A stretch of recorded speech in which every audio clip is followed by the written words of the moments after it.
Hello বন্ধুরা, আসসালামু আলাইকুম। আপনারা সবাই কেমন আছেন? আশা করি সবাই ভালো আছেন। আলহামদুলিল্লাহ আমিও ভালো আছি। আজকে আমি কচু আলু শুটকি দিয়ে রান্না করব। তো এই রেসিপিটাই আপনাদের সামনে নিয়ে আসলাম। দেখেন এখানে মরিচ, রসুন, পেঁয়াজ সব কেটে নিয়েছি। তেলে দিয়ে দেবো। এটা এখন সুন্দর করে ভেজে নিব। মরিচ পেঁয়াজ ভাজা হয়ে গেছে। এখন আমি এতে শুটকি দিয়ে দেব। এটা হচ্ছে কাচকি মাছের শুটকি। শুটকিটা অনেক মজাদার একটা শুটকি। তারপর দিয়ে দিব মরিচ, হলুদ, লবণ, জিরা গুঁড়া। এখানে সব পেস্ট করে রেখেছিলাম আগে থেকে। এখন এখানে একটু পানি দিয়ে শুটকিটা ভালোভাবে কষিয়ে নিব। শুটকিটা কষানো হয়ে গেছে। এখন আমি এখানে দিয়ে দেব আলু কুচি করে কেটে রেখেছিলাম।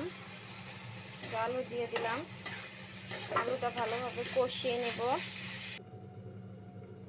আলু কষানো প্রায় হয়ে গেছে, এই যে দেখতে পাচ্ছেন। এখন আমি এখানে দিয়ে দেব কচু। এই কচুটা এমন একটা জিনিস, সার ছাড়া পণ্য, টাকা ছাড়াও সে ধন্য। কিন্তু অনেকে আছে এটাকে মূল্যায়ন করতে চায় না। ভালো মানুষের যেরকম দুনিয়ায় ভাত নেই, প্রবাদ বাক্যই বলে, সেরকম কচু।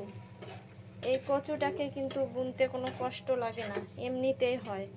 অথচ দেখেন অন্য অন্য জিনিসের পিছনে মানুষ কত কষ্ট করে, তারপরও তার অনেক দাম।